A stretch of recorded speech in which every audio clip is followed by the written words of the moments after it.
سے عمل چې الله پاک پکور کې د روزي د رزق او د فراخي باران راوړي غواړي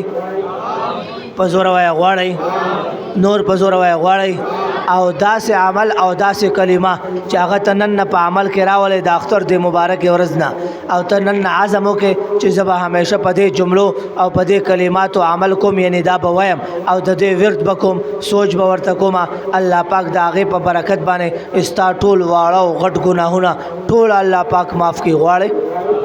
په زوره وایه غواړي او داسې کلمات چې تا هغه زندګي کې راولې د هغې په برکت باندې ستا دردونه تکلیفونه امراض دشمنیانې بیماریانې قرضې جادو حسد او دشمنیانې د اولاد نافرمانی کور کې بغاوت او جګړې او هر څه الله پاک ختم کړي غواړي نور په زور وایه غواړي نور په اوچت آواز وایه غواړي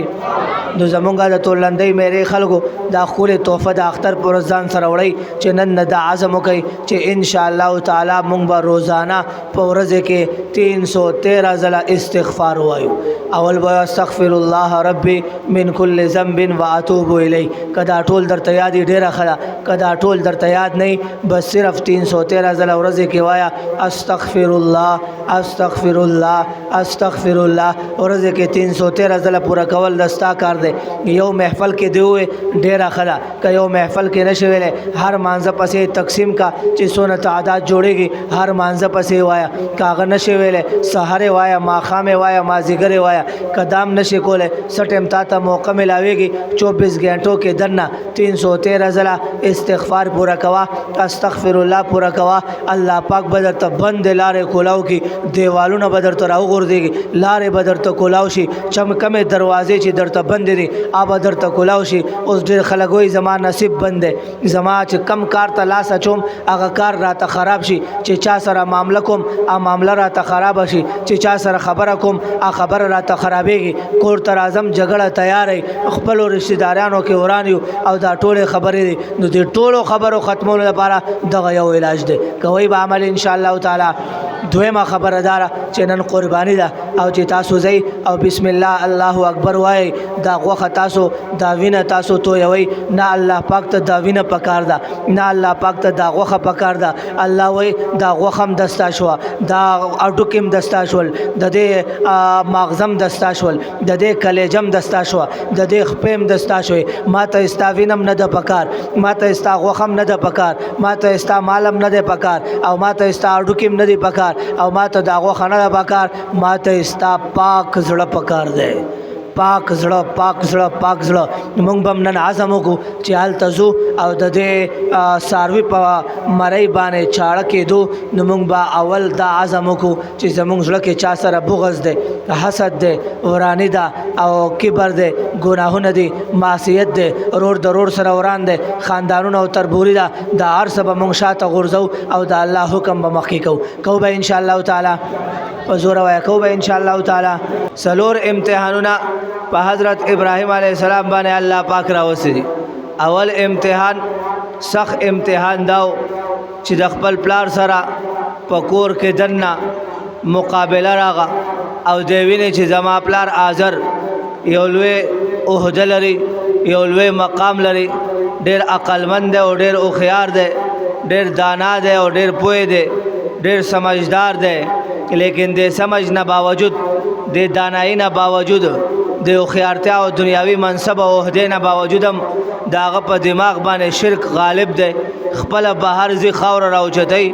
بیا هغه خپله خاوره لوندوي بیا د هغې خاورې نه بت جوړوي بیا خپل هغه بت ته سجده کوي حضرت ابراهیم علیه السلام بچپن دی وړوکوالی دی لا حضرت جبرائیل سره ملاقات نه دی شوی د آسمان نه ورته وحی لا نه ده راغلی د آسمان نه ورته پیغام لا نه دی راغلی الله پاک ورته جبرائیل لا نه دی رالیږلی د نبوت تاج لا په سر نه دی ملاو شوی او د نبی عهده ورته لا نه ده ملاو شوی لوی عظمتونه ورته لا نه دی ملاو شوي وړوکی ماشوم دی لیکن په دې بچپن کې په دې وړوکوالي کې په دې ماشومتوب کې او په دې کم عمري کې او په دې کم سني کې الله پاک پاکیزه دماغ ورکړی دی عالیشان دماغ ورکړی دی صفا دماغ ورکړی دی پاک او سترا او عالیشان قلب او زړه ورکړی مطهر او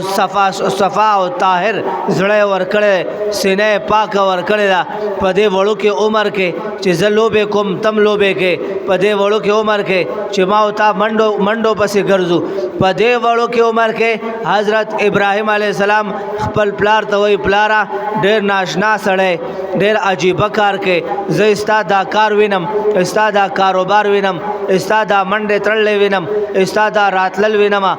او ستا دا کاروبار وینم خپله خاورو ته ځې خپل لاس باندې خاورې راوچتې کې بیا په هغې کې اوبه واچې بیا هغې نه خاوره او ګاره جوړه کې بیا خپله په ډانچه کې هغه خاوره بندې هغه ډانچه په نور باندې کېدې یا په اور کې کېدې بیا د هغې ډانچې نه ته بت جوړې او بیا ته راځې هغه بت ته چې ستا د لاس نه جوړ شو هغه بت ته چې تا پې خواري وکړه هغه بت چې ستا نه بغیر جوړېدلی نه شو ته بیا راځې هغه ته سجده کې هغه خبرې نه کوي هغه نفع نقصان نه ورکوي هغه بت ګرځېدی نه شي هغه بت تپوس نه کوي چې بت خبرې نه شي کولی اورېدلی نه شي کولی کتل نه شي کولی سماعت نه شي کولی ګرځېدل نه شي کولی پاسېدل او چتېدل نه شي کولی مرګ او ژوند نه شي راوستی نو ته څنګه هغه ته عبادت کې دا څنګه خدای دی دا د څنګه الله جوړ کړی دی دنه د څنګه رب جوړ کړی دی حضرت ابراهیم علیه السلام پلار د دې زمانې د مشرک پشان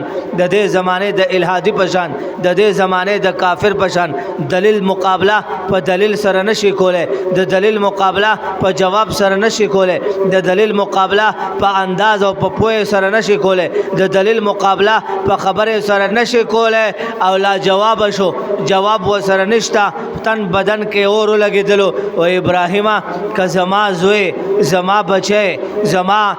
په کور کې اوسېدل غواړې بیا به زما خبر منې دا سوالونه مالونه به نه کې او که نه منې نو کور نه دې وباسم دا په حضرت ابراهیم علیه السلام باندې اول امتحان او ټولو نه سخت امتحان دی ته چې په یو مسلې د خپل کور نه وځې ته په یو مسلې باندې د خپل پلار د حق کې ته په یو مسلې کې د خپل ورونو نه کټ شې ته په یو مسله کې د خپل ترونو او ماماګانو نه کټ شې ته په یو مسله کې د خپل قبیلې نه کټ شې ته په یو مسله کې د خپل کلی نه کټ شې بهر به دعوت څنګه چلے بهر به بل سړي ته خبره څنګه کې بل سړي ته پیغام څنګه ورکې اب درته وینا ناشنا سړی په پلار خو د خبره ونه منله رور د خبره ونه منله خاندان والو د خبره ونه منله قبیلې والو د خبره ونه منله نور چې کوم ستا نږدې رشتہ داران دي هغه د خبره ونه منله او ما ته دعوت راکې ما ته پیغام راکې ما ته خبرې کې او ما ته